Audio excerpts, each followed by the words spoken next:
Where do all the mythologies come from? The stories of all these religious views, where do they originally come from? Their origins.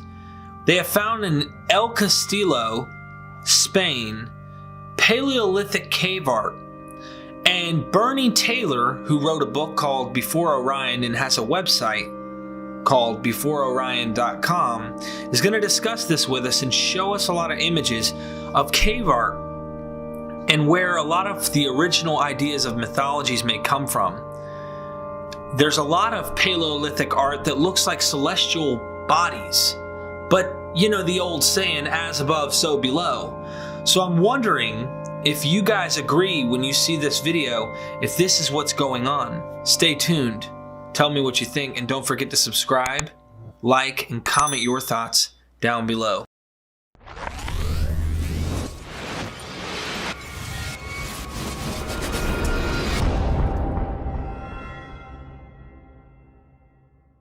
We are Myth Vision. Welcome back, ladies and gentlemen. Your host, Derek Lambert. You guys know I always bring you something new and interesting, and I know this show is going to be great. We have a guest with us. Bernie Taylor is an independent naturalist, thought leader, and author whose research explores the mythological connections and biological knowledge amongst prehistoric, indigenous, and ancient peoples. His works in these areas include Biological Time, 2004, and Before Orion, Finding the Face of the Hero, 2017. Before Orion is premised on Joseph Campbell's Hero's Journey monomyth that is at the core of stories worldwide among indigenous peoples, the ancients, and our modern society. Before Orion explores a deeper root for this monomyth by looking at how hunter-gatherers viewed themselves within the natural and spiritual worlds throughout Paleolithic cave art from 40,000 years ago. Taylor proposes that select cave paintings are fundamental pieces in the human journey to self-realization, the foundation of written language and a record of biological knowledge that irrevocably impacted some of the artistic styles, religious practices, and stories that are still with us. Taylor addresses a profound archaeological elephant in the room by opening up an uncharted place in our history, which points to the cultural ancestors of mankind in Western North Africa. Welcome to the channel here, Myth Vision Podcast. Bernie, how you doing, brother? Thank you for having me on, Derek. This is the big show. Last night, Helen and I were chatting, and she said, "What podcast can be on tomorrow?" And I said, "This is the closest one to my work." Yeah, this is going to be a good one. I saw a few of your clips. I want to go ahead and tell everybody there is a YouTube channel. I don't know if you push your YouTube channel, but if you're interested in seeing some short clips and stuff on what he's doing here, obviously go subscribe. That's down in the description of this video, so you guys can go over there and subscribe to the channel. I'm really interested in this because what you discussed, even in these short snippets of the videos and what you've emailed me, and in the images that we're going to go through today, part of my deconstruction out of fundamentalism delves into some of what you're going to present today, and that opened my mind, and I was no longer in this little corner, you know, ranting about what my view is correct and everybody else is wrong. This made beauty much bigger, and so I want to welcome you to the channel. Thank you for coming in, and let's get started. Yeah. Have you ever had the feeling waking up in the morning that your world was going to change? Yeah. This is one of those mornings, I tell you. So we're going to, so my name is Bernie Taylor. I'm an author and naturalist, and I start with the naturalist because I started with the animals. I was interested in the migration of animals, salmon, geese, elk, and deer. And I was looking at it from the perspective of how did Native Americans know how to time these animals? They didn't show up to the rivers to hope that the salmon would be there. They showed up when the salmon would be there because they had biological indicators to tell them to do that. And I worked through that. I wrote a book, Biological Time, that explored this sort of thing. And I shared the work not just with the tribes, but with fish and wildlife agencies, the federal, state level, gave academic presentations at the universities and so forth. So it became like mainstream pretty quick because it was fairly easy. So salmon, I'm in the Pacific Northwest, salmon are never early or late. They're always on their own time, okay, as a concept. And the time is explorable, it's predictable. And someone said to me, well, if Native Americans have these traditions, perhaps people in Paleolithic Europe, tens of thousands of years ago had it, and maybe it's in their cave art. And that was some 12, 13 years ago that I worked on that. And I was strictly interested in the biological clocks, the time of the animals. I was not interested in myth and all these sort of things. I mean, I knew who Young was and Campbell, but I really didn't know who they were, okay? And I put the book down and said, I'm going to come back in 10 years after this sort of gets into the mainstream, the biology stuff, and then I'll come back, add on to it. When I came back to add on to it, there was a whole new dating of Paleolithic cave art through a new technique. And prior to that, it was wishy-washy whether something was 15 to 20,000 or 30,000 years ago. But they came up with a technique that brought us to a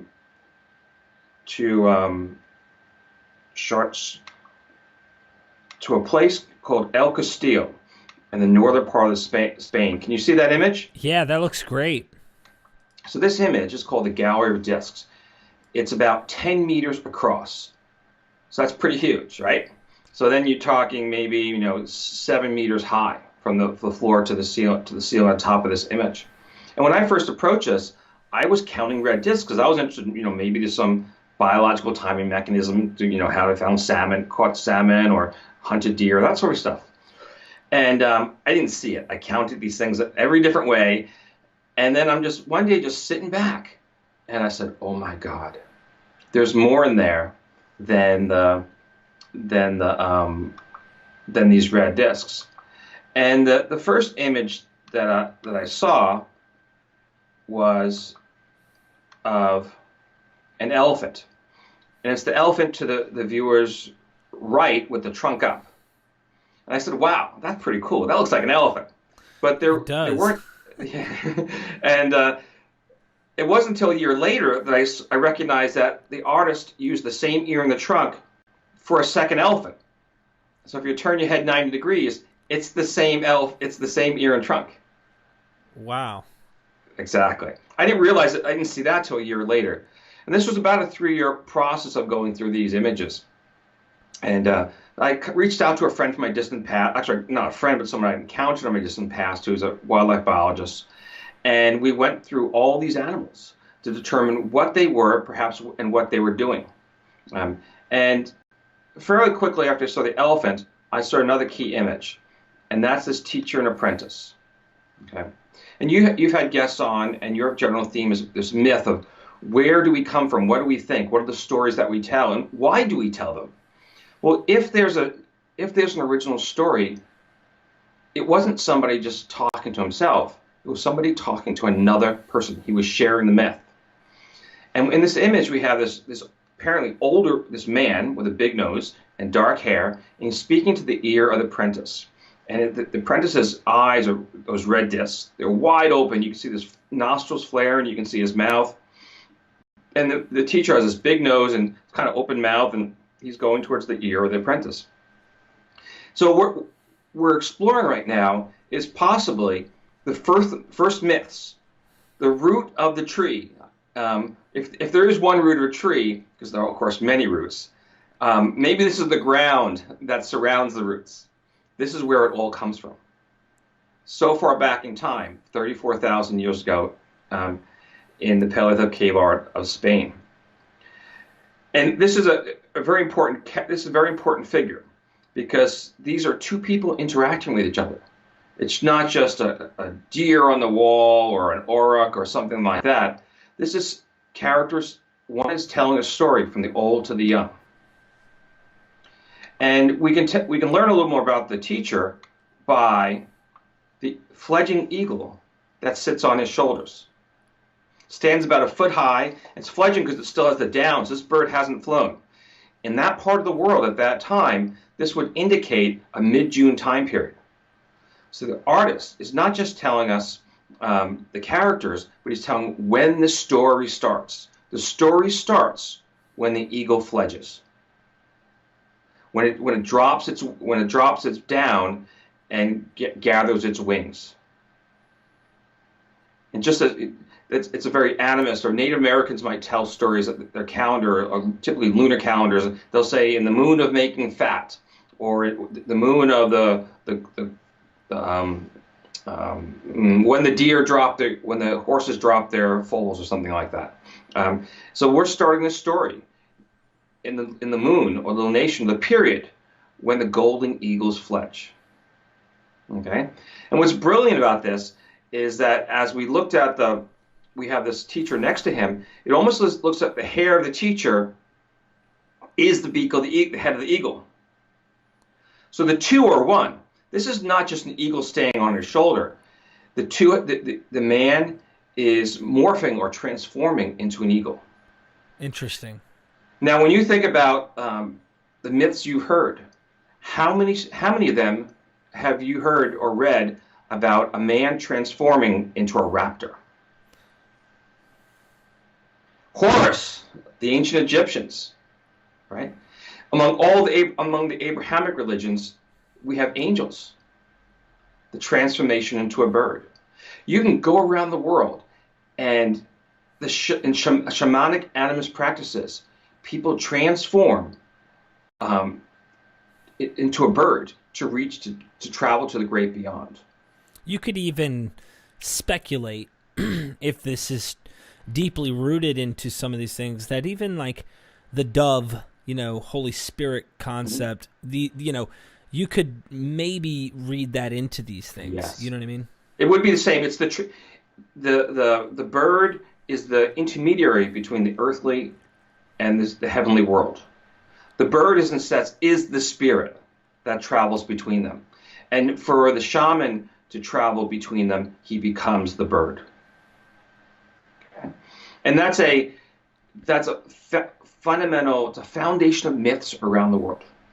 And perhaps it came to this place, from this place, or the parents or grandparents of these artists, tens of thousands of years ago. It's a completely way of seeing the world. In the past image, we saw this teacher that transforms his head into an eagle, or a raptor, this young juvenile bird. And here we see another character. And if you look at his right hand is raised, he holds an egg, and his left hand is against the wall. Okay? And his left leg is lifted up, and he doesn't appear to have a right leg. Okay? He's wearing a mask. He's wearing a mask. On one side of his mask, you can see that an eagle's beak, which would be my left, the side where his raised hand is with the egg. You can see the eagle's beak. And on the other side of his mask, you can see an eye. Okay, slight eye. And at the bottom of that mask, you can see I can zoom in on this. We're going to do this. We're going to go tech. I'm going to do it right, yeah. Right, yeah. We're going to look. We're going to look at his mask. And here we can see an eagle's beak coming off the one side of his mask. And so he's transforming into an eagle. And on the other side of the mask, we see an eye. And at the bottom of the mask, we see a mouth with some teeth. Okay? So we have this character, and his hand that's against the wall, or arm against the wall, looks feathered, as if he's transforming into an eagle. And well, this character that we just saw, we'll call the cosmic man, who transforms into the eagle, is a 90 degrees turn of the teacher who you saw with the eagle on his shoulder. That takes some skill to come up with something like that, especially in that time, you'd imagine, So this is what I think happened. Okay, I think that there were geniuses today, right? There are extraordinary geniuses today, and I believe there were extraordinary geniuses then. This artist, with these same set of images you've seen, he creates and transforms into about a dozen characters, and you just saw a few. So you can imagine, this is done in stone. Right. Okay, it's actually limestone, which is about as hard as your fingernail, but still you only have one shot to get it right. Wow. So what we're going back to this concept of the mythology. We have this transformation. It's not a one-off with the eagle on his shoulder. It's a man who actually transforms fully into an eagle, as in shamanic traditions today, around the world. It's in us. So the question is, how can this be in us? I mean, really, how do people all around the world have this same fundamental transforming into a bird, a high-flying bird, to reach into the great beyond through a spiritual realm? How do they do it? So how does this become all around the world, Derek? It's a great question. You said it best, I think, at the start. Nature. I mean, they're not only part of nature, but they're observing nature, and all these things, I think, are inherently within us. And one thing I would just say personally, my wife, I think we've been taught by the Judeo-Christian world that, well, we are like almost completely separate from the animal kingdom. I don't necessarily think that way anymore. I think that we are part of it. We may be the greatest of the animal kingdom when it comes to thinking and the way that we are able to craft and the brilliance that man has. At the same time, we're part of it. So this is a good point. I'd like to hear your thoughts, though. Well, this is part of a story, okay? And you've had guests come on and talk about Joseph Campbell and that sort of stuff. And Joseph Campbell said that there's a journey and that there's a hero's journey. Actually, I got to find the right image. Joseph Campbell said that there's a hero's journey. And on that hero's journey, there's a novice apprentice. And the novice apprentice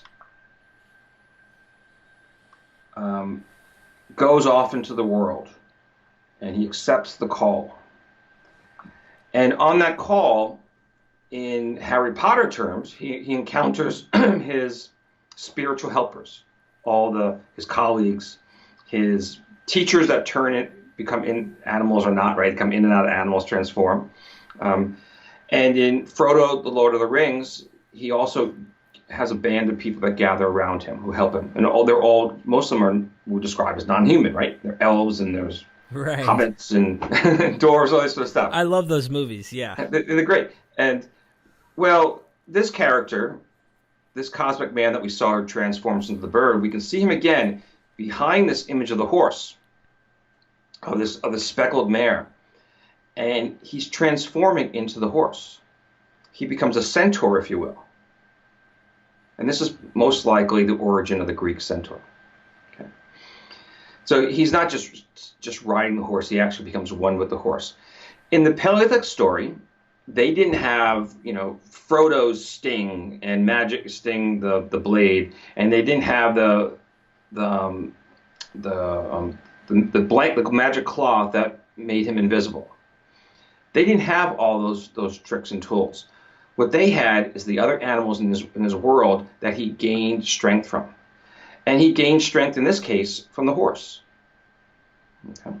And he becomes one with the horse in his gaining of that strength. So you were saying earlier that it's amazing that the artist could be overlapping these images. Right. And well, we've gone so far beyond what people could do today with Photoshop, much less sculpted on a wall. And in stone. I mean, this is... in stone. There's no eraser for this. There's no backspace. There's no... Yeah. This is extraordinary genius. This is something that we couldn't even imagine. And if people had extraordinary genius at that time to do this, what was going on in their minds? What was their concepts of psychology? Were they the Carl Jungs of their time? Were they the Joseph Campbells of their time? What else did they carry with them? And it's a fascinating concept. How we potentially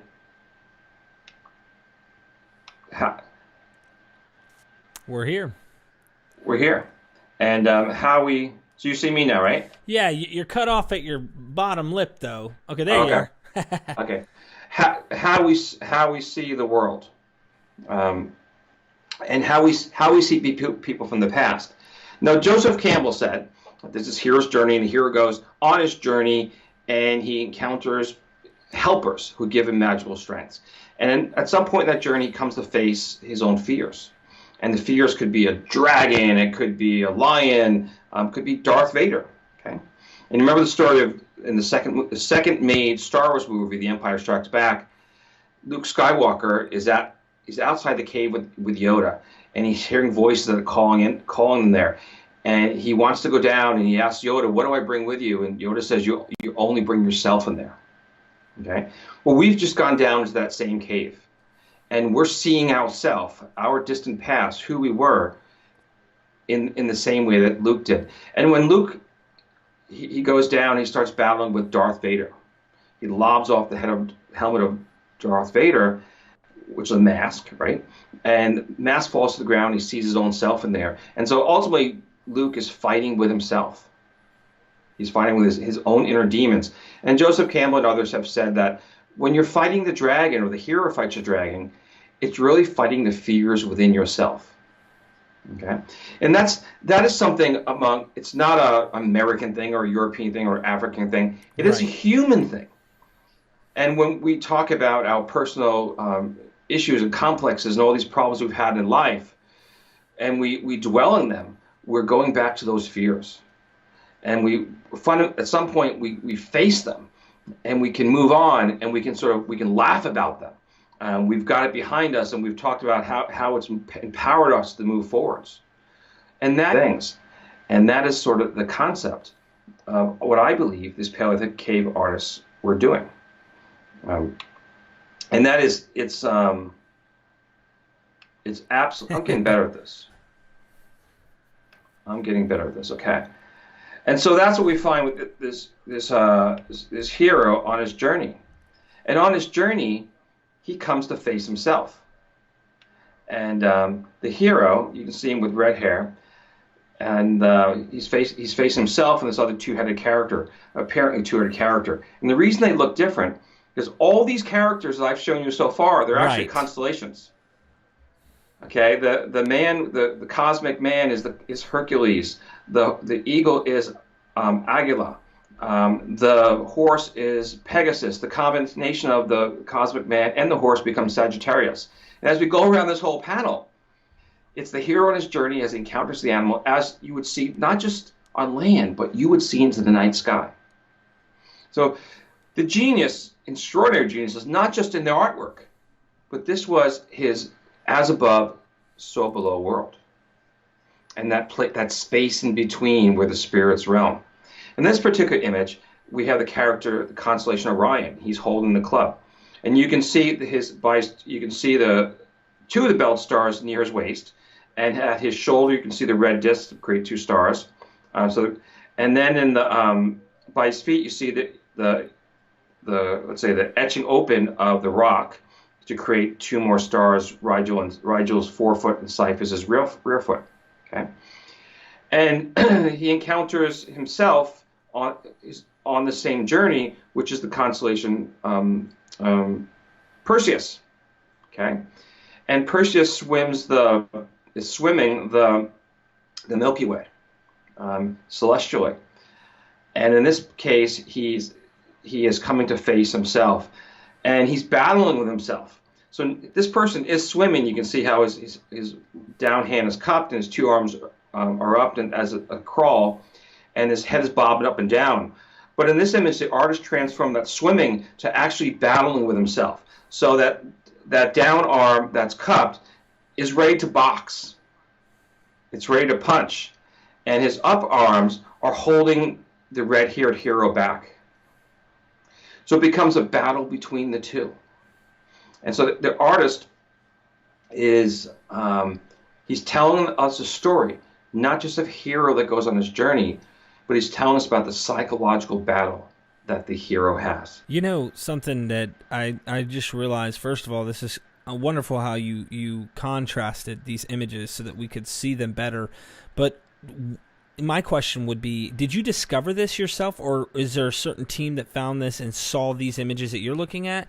One of the reasons I ask is because these red discs that are lined up in the middle, when we first saw the first image, like, are those stars? Is that the Milky Way? What constellation pattern? Is this giving you a sign to look for something? How did you know to look for that? Does that make sense? Like, okay, two questions. So the first question is, right, is this my work? The dating of the panel, 34,000 years ago, was by a new technique that when the calcium carbonate secretes from the limestone, it's a datable. It's datable. When it goes on top of the red discs, it has to be younger than the red disc, because the red disc is below it. So you can say the red disc is at least as old as 34,000 years ago, if that's the dating of the calcium carbonate secretion. That was done in Science, the journal Science, about 10 years ago. Okay, that's where that's where I start. So nothing else that you see or you've heard that you're hearing about this panel, and others I do in my book, are published anywhere else. So now, add on to that question is this an original work? The Greeks, the Romans, the Phoenicians, the Egyptians, and everybody else in the ancient world had been here, and they looked at these images and they recognized the hero. And they recognize, they recognize Orion, because he's an obvious one. And they walked away with different stories, though. And so in the labors of Hercules travels around the place and the greater Mediterranean region, and he doesn't battle with himself, he battles with everybody he meets. Okay, he wrestles with them and all that sort of stuff. And in the Paleolithic story, Hercules and Orion are actually the same character at different points in his journey. So the one we had of the cosmic man is Hercules, that's northerly, and this character here is Orion, he's going south, two ends of the panel. And astronomically, when one rises, the other sets. They're never seen in the night sky at the same time. And that's the transformation moment from the apprentice to become the hero when he faces or his going own into the fears. Underworld and rising above, could. You got it. Oh, this is the right. Is but that's like the heart of the earth is Jesus. I always reference back to Christianity just for the sake of my audience, but worldwide, this is a universal picture image, and this is one thing I have to give you some props on about this is this actually brings beauty to if we were looking at these things like this, I think. And it would just be my opinion, I think a lot of our problems would be solved, but there seems to be this poison, I think, of fundamentalism that it's a tough one, because it's this I'm right, you're wrong thing, rather than looking at it kind of, I guess you'd say, esoterically in a sense. Let's look inside ourselves. Let's, you don't have to get weird. You don't have to think there's a man sitting on a cloud, okay?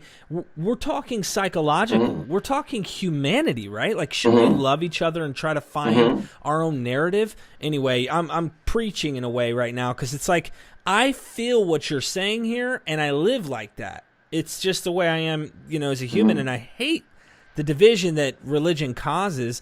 When if we saw this as the source, we wouldn't be I'm right, my belief's right, you're wrong type stuff. And I actually mainly, that's kind of what I do. What saved me from that mindset is some of this material, not this exact research, but you know what I mean, like opening up.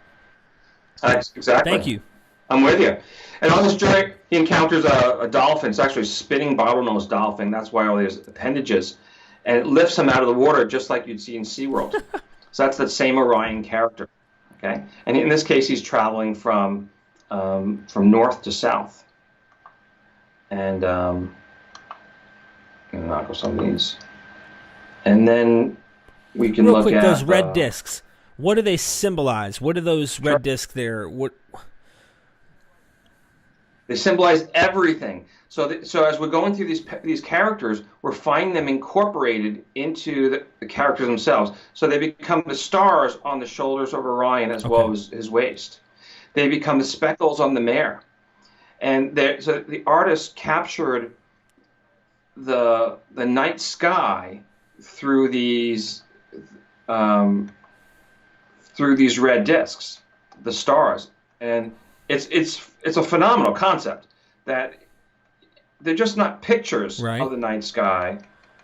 They are they're the So constellations is as that the well. I'm horizon? going to show If you you. don't mind me asking, like it's It is in some cases it is the okay. astronomical horizon. Yes, in some cases. Okay. Okay. And I'm going to show you. I'm going to go to this. It's two slides that's tied together back Okay. with what you're asking. And this is we have the lion. The lioness is licking. Is licking the lion. So this lion is 10 meters across. Almost, it's actually 8 meters across. Huge lion, right? And you can see his paws going forwards, and they kind of they drop below the horizon a little bit. Okay. I mean, this is a absolutely phenomenal image. This was actually the second image that I saw, the head of the lion after the elephant. And now we're going to look at that lion. His front paws overlap with our hero. Okay. Okay. Just as we saw the man him facing himself, battling himself, and being lifted by the dolphin, the lion overlaps and is pressing down on the hero. The hero is not having a good day. This goes right to King David, right to Samson. They're fighting the lion, and they have to conquer or win, and both of them win out.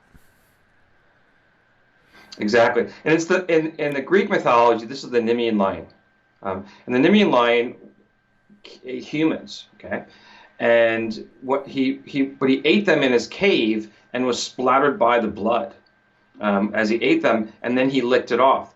And so I believe that one of the Greeks interpretation of this image was that the red disc became the blood on the Nemean lion, and Hercules goes into the cave in his first labor to kill the Nemean lion, and he does so with a club in his hands because the lion's skin is impervious to arrows and knives.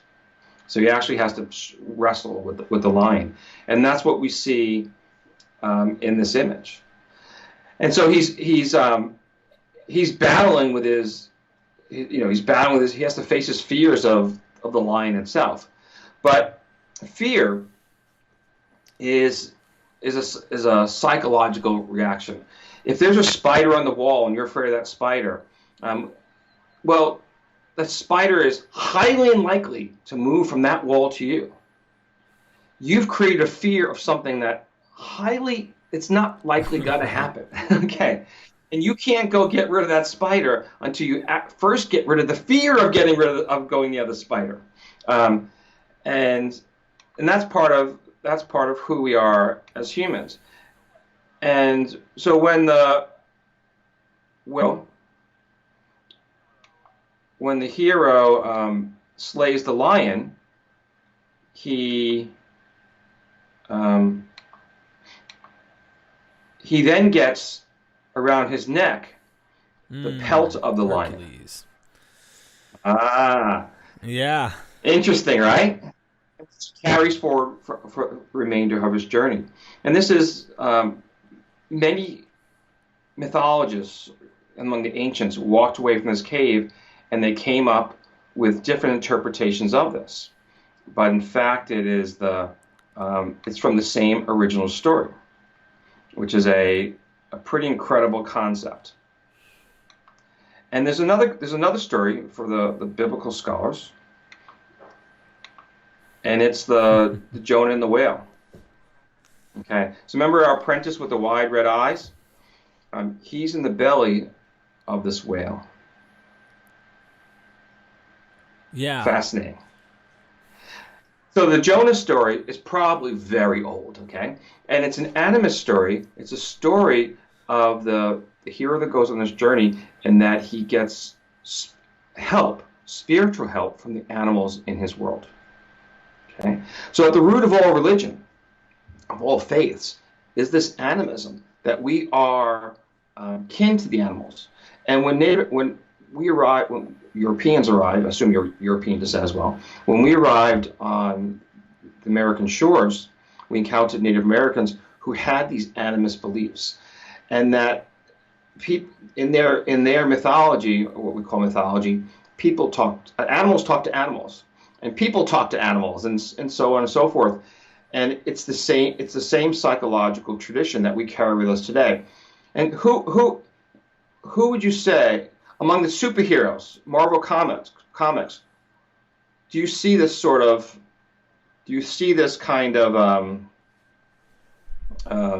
relationship? You talking about communicating with animals? Of communicating with animals. I hit a brain fart. Help me out. Help me out. Right. So you see me now, right? Okay, good. Well, think top 5 Marvel superheroes who are animals. Let's do Wolverine. Well, he's they a become wolf. animals. Let's just say, You got it. He gains the strength of the wolf. You've got the blue professor guy. He's what is he? What kind of animal was he? Batman's obvious. Batman? I was going to say Batman earlier too when you said, I've heard this theory that Joker is a reflection or an internal reflection of Batman himself. And if you listen to that movie that I think Heath Ledger was in, he's like, I'm going to kill you. He goes, or he says, do you want to kill me or something? He says, why would I want to kill you? Like he's the psyche or something of Batman. It was just a weird interpretation. I don't know how true it is, but it's actually pretty good. And that goes to the Lord of the Rings. And Frodo, Gollum's trying to kill him, but Frodo can't kill Frodo to even protect himself, because then he becomes Gollum.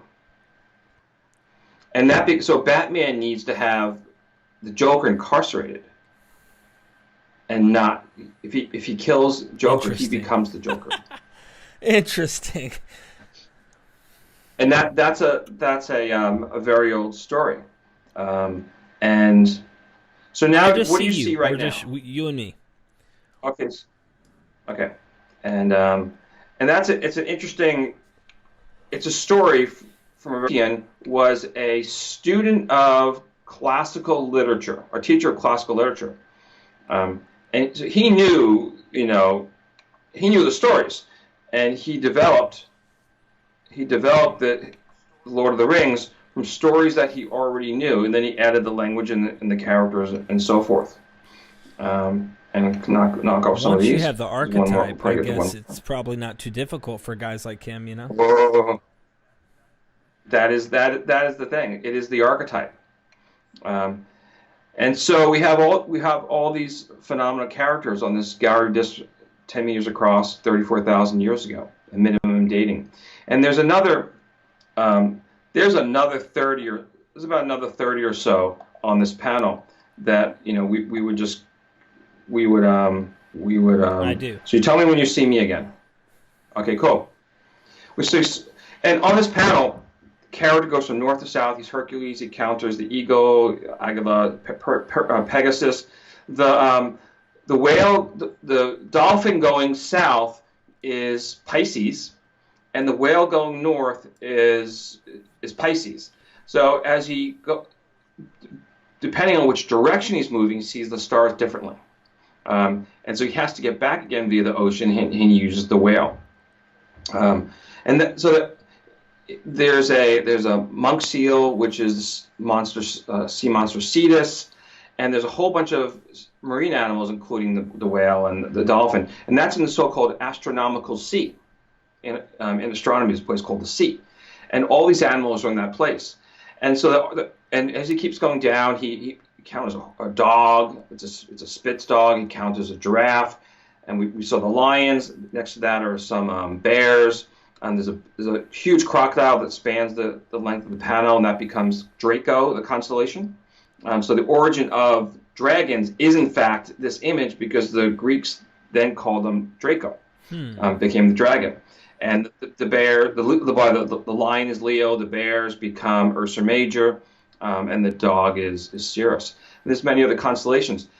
And so he goes from north to south. He goes from the Iberian Peninsula across the Strait of Gibraltar, just as the hero Hercules did on one of his labors, and he lands in West North Africa. So that's where this gets really important. So this is a story not just of Spain; it's a story of Africa. And we say that we come from Africa, but the story of where we come from in Africa changed about 3 years ago. And there was a discovery at a place called Jebel Ir-Hood in Morocco. And it's a cave where they found human remains to 300,000 years ago. So these are Homo sapiens. These aren't Neanderthals and Homo erectus and all that sort of stuff. These are Homo sapiens 300,000 years ago. And they became the oldest known fossils of us. Okay? And that is the same place as this hero travels to on his journey to Africa and then back again to Spain.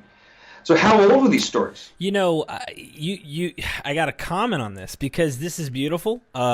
First off, I've been looking at what they call the Great Year. Obviously, there is the large scale of time.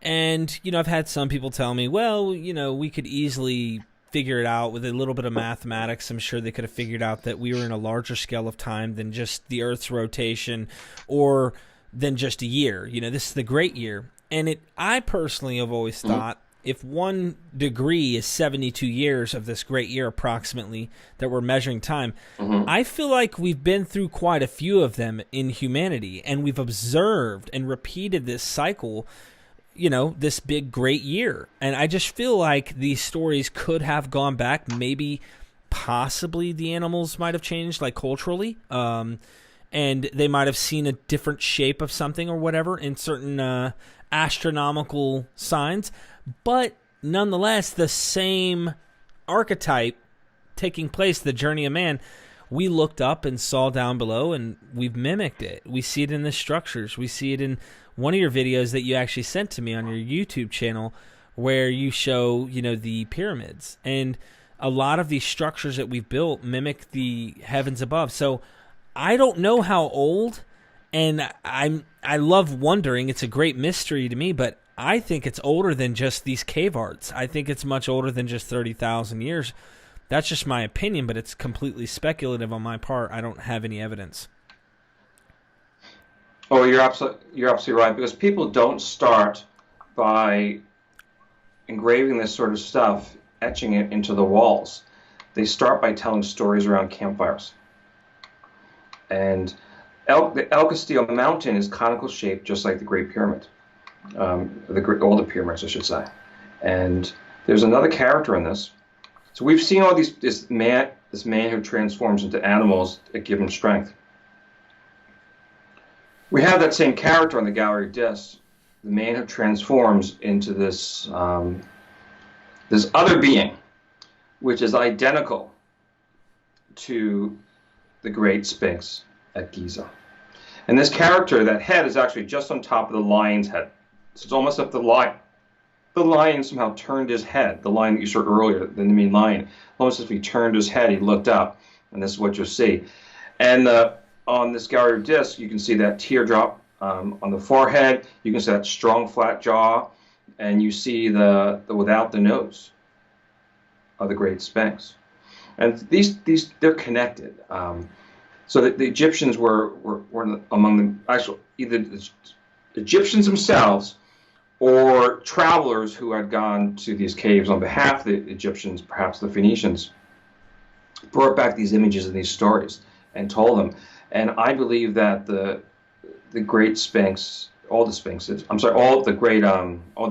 Egyptian pyramids are based on this El Castillo conical mountain. And of course, the limestone that's in it is also the limestone on the outside of it. And if we remember, the pyramids at Giza were covered with limestone. And so I believe that they're all connected. So how far back in time are we connected? The answer is we don't know, but it's more than 34,000 years ago. And I have this fundamental set of characters in another cave I do in my book, called Gorham's Cave, and I see it on another panel that I didn't have permission to use the images. If an independent's going to go down this road and basically explode archaeology, you better have permission to use those images. So in this particular image, we see a Barbary ape, and what's fascinating about it is that the arms and legs are crossed in the same way. And the head of this is probably the head of the Barbary apes is not as high as that one, but you can still see his mouth and his eyes, and you can see his body parts, which is absolutely fascinating. Barbary apes, they're in Gibraltar now, but they've only been there for a few hundred years. And prior to that, they were an animal that's native to the Atlas Mountains of Morocco. And so the question is, so you see me now, right? Okay, so the question is, how far back in time? And that's actually a really important question, because that might explain why people around the world have these fundamental cosmic mountain myths, that rivers of transformation, and they have the individual, typically man, who transforms into a bird to travel to the spirit world in the great beyond. And so 34 Native Americans came across, well, they came down into, let's say conservatively dating 16,000 years ago, they came into the Great Plains. But they were in Beringia until starting about 22,000 years ago. And so this so-called Bering Strait was actually a large landmass 700 miles from north to south.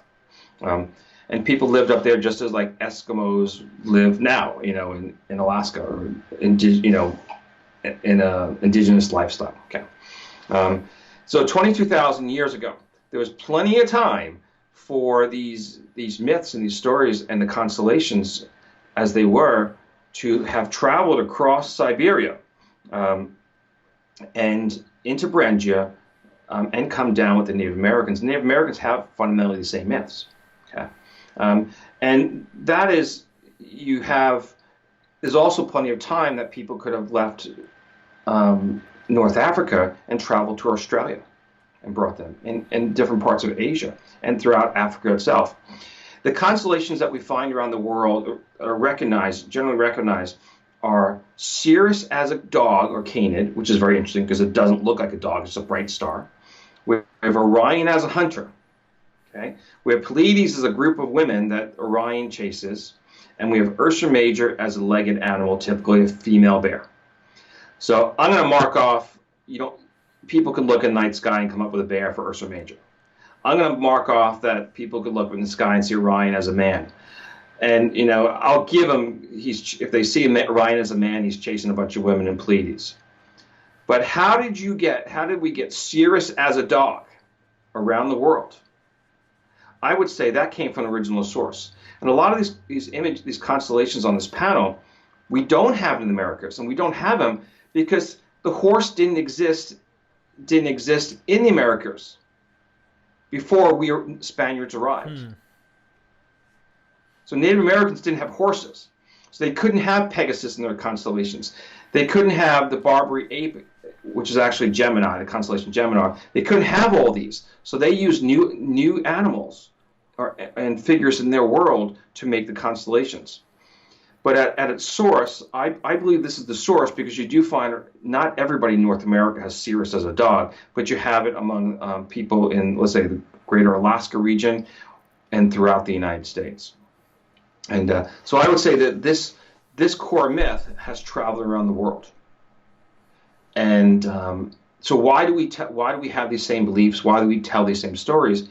Because it came from a place at least 34,000 years ago, if not longer. And we took these myths and these constellations and this core psychology of humans with us. The cosmic mountain, the river of transformation, and these spiritual beliefs that we hold dear to us. All that stuff. All these stories in the biblical account pop up in my head. I was just talking to Dr. Robert M. Price just yesterday. We did an interview on Adam, we did an interview on Noah, and we did an interview on Samson. And it was really interesting what he did is he showed critical scholars are finding some repetitive themes, like Adam in Genesis 1, for example, when it goes to create man, may be a flood myth, even in Genesis 1, because they're separating water from the land, and that's the same image we get in Noah's day. But then you get to Lot, and Lot has to repopulate the earth, so much so that he has to sleep with his own daughters. It's like, hold on, I thought Abraham was a few kilometers down the road, my friend. Isn't there plenty of ladies over there? So you find this myth of the flood in the narratives, and then you get to the New, of course, what we call the New Testament, and the same kind of things you start to see, but different details. It seems celestial in nature. So I really find this interesting. Do you think any of this ties in with like the Devil's Pulpit or something in that nature, if you will, like Hamlet's Mill, things like that? Okay, so I'm not familiar with the Devil's Pulpit, but I did read Hamlet's Mill. Okay, and I'm going to say a few things about it, and some of your listeners aren't going to like it. Okay, and I'm basing that going on looking at the record of what they were trying to do, because right now we have the teacher's edition book to the whole thing. Okay. And the authors wrote an extremely well-written book. I mean, it's a work of beauty. I mean, no question about it. And what they did prove is that, convincingly prove, I should say, is that people were recognizing constellations throughout. There were common constellations and myths around those constellations, probably back 5,000-6,000 years ago. Okay, so how people had traveled, and that was really good, excellent work. What they didn't do is show that people prior to the ancient Greeks understood precession. They in no way demonstrated it. They said, well, if you look this and this and you put them all together, maybe they do. But the oldest myths they probably had were probably like 5,000-6,000 years ago, tops, because they're really, they went as much as into the Neolithic. They didn't go into the Paleolithic, okay? And what we're looking at today is the ancient Greeks lifted the entire astronomical record from the Paleolithic cave artists, 34,000 years. They're all the same constellations in the same order in the night sky, and even the astronomical geography is the same with the sea. Okay. Now these ancient cave artists, they didn't understand precession, and if you and me, actually, because I'm kind of an amateur astronomer, if I looked at any of these images without using my software, I couldn't tell you when that was in the precessional cycle. I couldn't do it. And because and I don't believe that people throughout the ancient world prior to the Greeks could do it either. I think that the Hippocrates, who we say invented or discovered precession, I think one of his sources was these Paleolithic cave images. And what he did see was that the night sky had changed in the distant past. And from that, he reasoned that he kind of worked out the details. And people talk about precession, including Hamlet's Mill. They talk about precession of the equinox. Okay, and that everybody had these zodiacal constellations that they marked as they hit the equinoxes over a 26,000-year cycle. Right. Well, you just saw a bunch of constellations that are not zodiacal constellations. Okay. You also saw a summer solstice time scene. Okay, the artist was telling us this happened during midsummer, when golden eagles fledge. Okay, the ancient Egyptians, people keep saying they say the Sphinx faces east, therefore it must be a vernal equinox marker. Well, the new year for the ancient Egyptians was the summer solstice at the flooding of the Nile. Okay. So this entirely lines up with what the ancient Egyptians did for the Sphinx, and entirely has for the Greek constellations. But it doesn't tell us. There's no precession, definitely no precessional equinoxes markers for sure, 100%, because it's a summer solstice period time scene. But so Hamlet's Mill, what it gave us is kind of this flashlight in the darkness, scattered flashlights in the darkness, to see that there was ancient astronomy, and that ancient astronomy was incorporated in myths. Right. But they did not show that the people prior to the ancient Greeks understood precession. That's okay with me. I don't have a dog in the fight, because me and Dr. Luther, my Yeah. co-host, I don't know if you've seen Yeah. him a few times, he actually has this interesting idea on the dating of Hebrew Bible, Yeah. if you will. I know this is obviously going to conflict with any Jews who might believe that are Orthodox, but he believes that Genesis, of course, and these Old Testament texts, even if they're taking and drawing from old sources, were compiled and written approximately around the time when they are now in captivity in Greece. So they're not saying all Sure. of them were, because we have J source, H source, we have priestly source, all these different sources. But the idea is you see the age constantly being brought up, Sure. age this, age that. Now, they didn't have ages like we do, where we're like Iron Age or this age. You know, they had what appears to be ages in terms of celestial ages. It appears, at least the way that Jesus says the end of the age is coming, right? What age is that? Well, it appears he's entering into Pisces in some sense, being the fisher of men from the Lamb of God, Aries. And it seems in some way this is a procession, but how come? Would it have Greco-Roman influence, I suspect?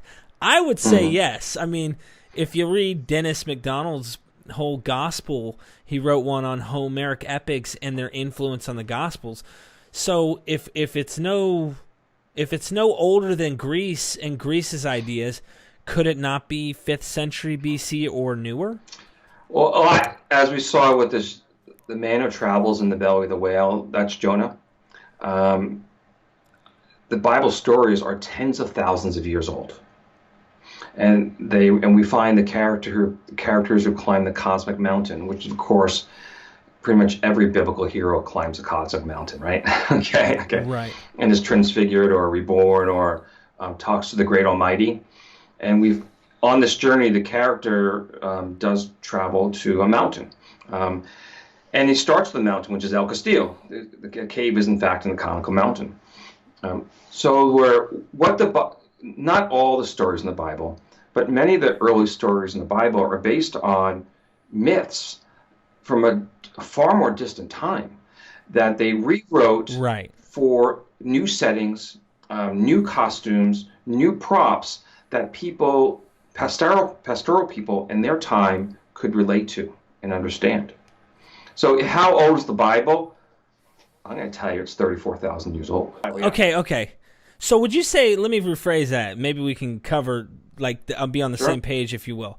Do you mean the archetypes stories are 34,000 years old, or do you honestly believe, like, Jonah himself that they wrote, you see the names, the characters, like you said, you're talking about the archetypes, 34,000 at least.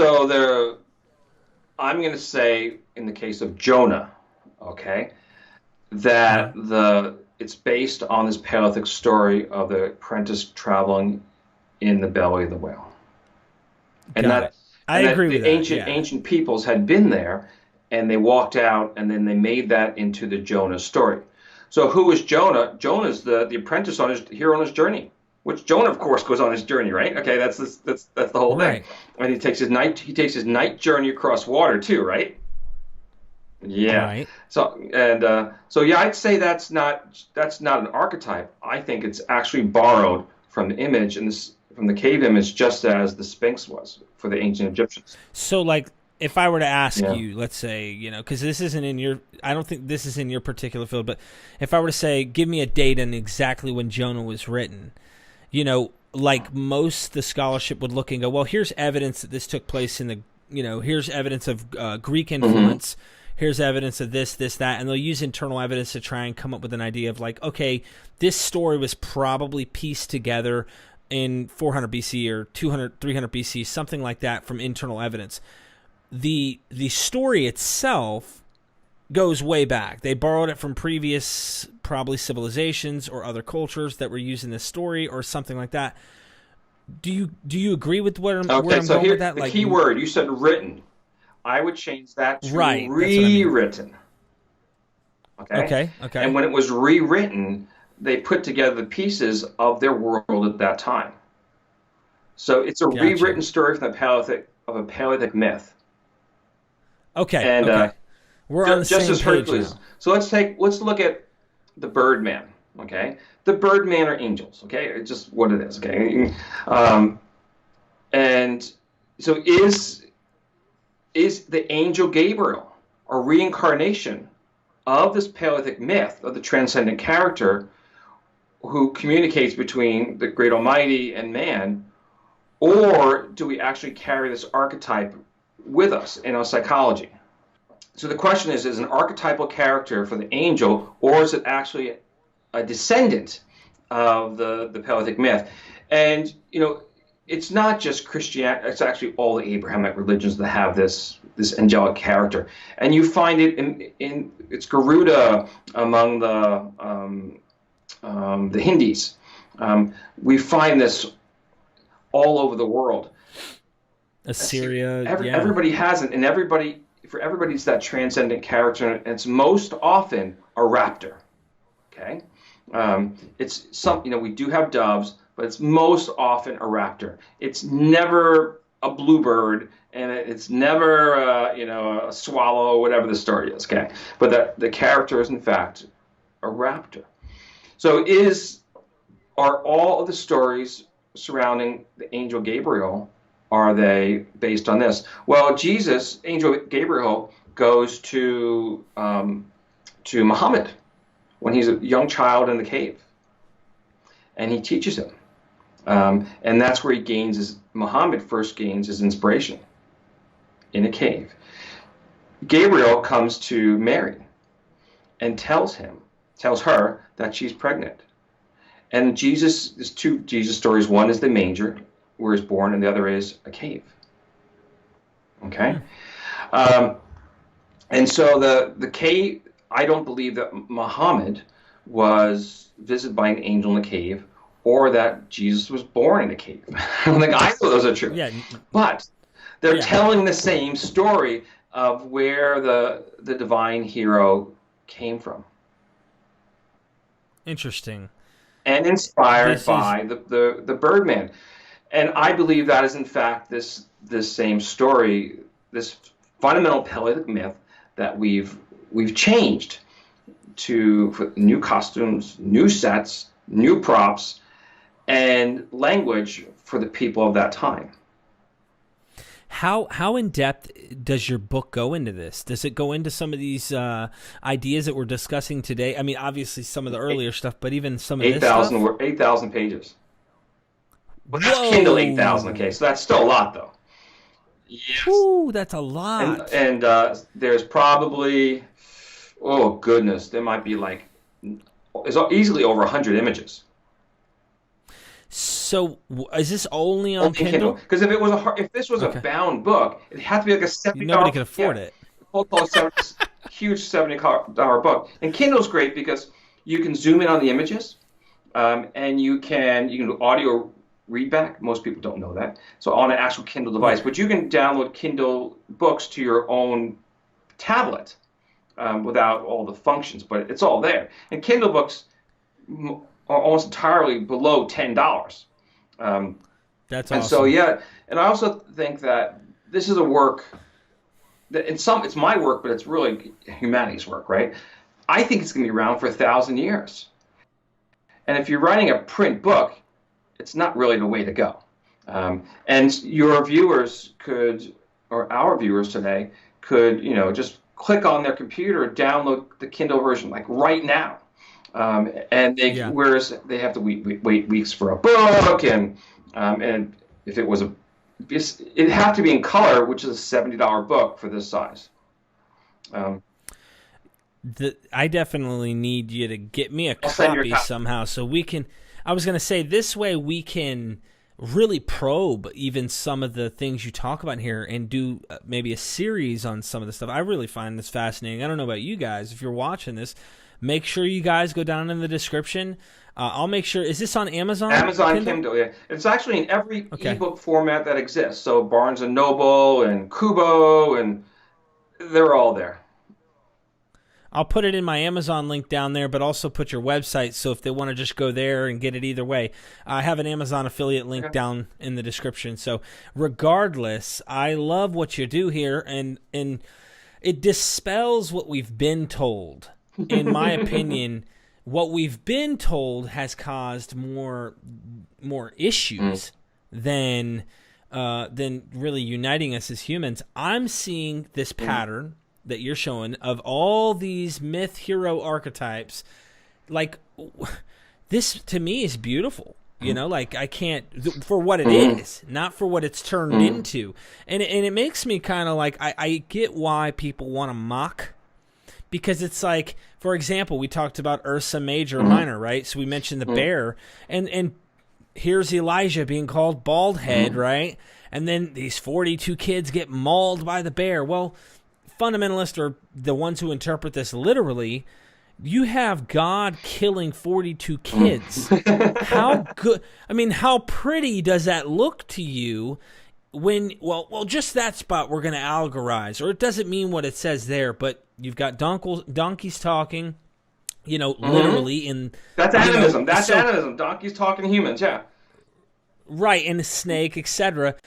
However, in the literal sense, in the way that we've been told, this is where it starts to get really funny. And that interpretation has caused a lot of division, a lot of deaths. And then the dogmas that we've built up in these religious systems, going all the way down through history, especially with what I look at with Christianity. And I don't just poke at Christianity. Like you mentioned something here with Muhammad, okay? I don't even think, there's so many Muslims in the world. I very much doubt... you probably could count on a handful or two handfuls in the world of Muslims that believe their book that know what you're talking about, at best.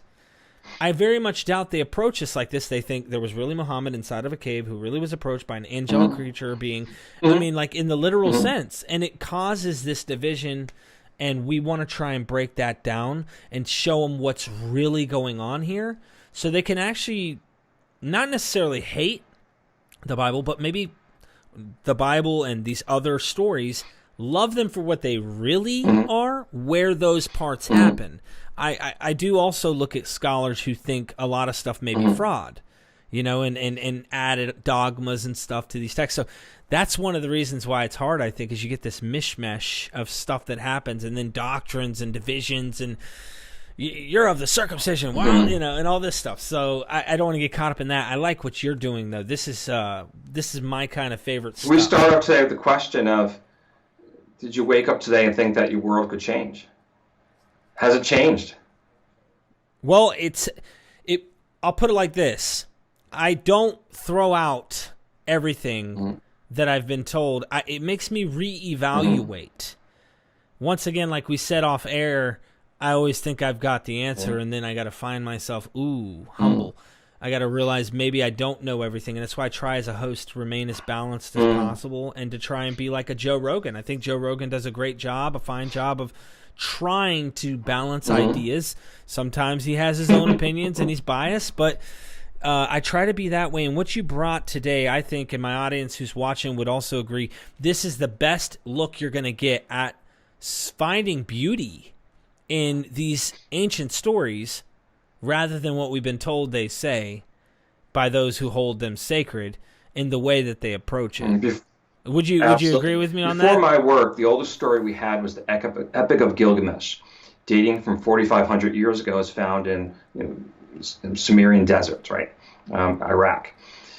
And we looked at Gilgamesh, and all the scholars, of course, fields and said, well, he's got the same problems we have today. We see this fundamental storyline. We're retelling Gilgamesh. And that was as far back as we went. And now what we're doing is we're going back 30,000 years before Gilgamesh and saying we're telling the same story. They have the same problems we have today. And not only that, but we borrowed. The ancient Greeks, the Romans, the Phoenicians, and Egyptians, they actually lifted the characters from that original Paleolithic story, and they dropped them into their own world. Makes me wonder what if that cave art here that you're showing, what if that came from something 35, 40,000 years older than that? And then we've gone through these times of catastrophes where we've had to restart as humans, and we found our own, if you will, sketch of art and said, didn't I say that didn't I tell you that there's a version, that the Paleolithic, the El Castillo cave panel, Gary Disc, is a it's a recreation of another one. Did I tell you that? The one that you showed today is a recreation Oh, an of older another one, yeah. But boy, How old is the another older show, one? isn't it? That will have to be. Yeah, I mean, that's another hour, so we'll have to do that a different time. We're going to have to. And It's a everybody's going to have to copy. get the book. It's a copy. That was a It's copy. a copy. So, okay, this is cool. So we don't know for sure, even with the copied one, of the Oh, one the you're going to original talk about one's in the the next original. episode. The original one is without question. The first. Gentlemen, okay, you heard it yourself. I really want you guys to go over to his channel. Make sure you guys go to Bernie Taylor's link down below. Subscribe to the channel. $9.99. Get the book. How much is it going for on ebook? 8,000 pages for $9. Well, that's Kindle. That's what I'm talking about, brother. What the gallery discs and some other panels are copied from are in the book. And I've never done it on a podcast, and it's in none of the videos I've made. Well, this might be the first, if you're willing. Yeah, you gotta leave some. You gotta have it. Prepare your thunder, but keep your lightning. So people gotta go to the book and to your website, finding this stuff to really get to the heart of this stuff. But you got me peaked. I definitely am interested in seeing this, and I'm in love with it. So I don't know about you guys. Let me know what you think in the comment section. Tell me what you think of his ideas, and also make sure you guys show him some love. The website's in the description. I Do you put a have lot any of closing material out statements there. you'd like to make I to the use audience? Before Orion for everything. So the webpage beforeorion.com. I use Before Orion on Twitter, Tumblr, Pinterest, Facebook, Reddit, the whole bit. And so I put the whatever your platform is, you can find material. Thank you for joining me here on Myth Vision Podcast. And you guys, never forget, we are Myth Vision.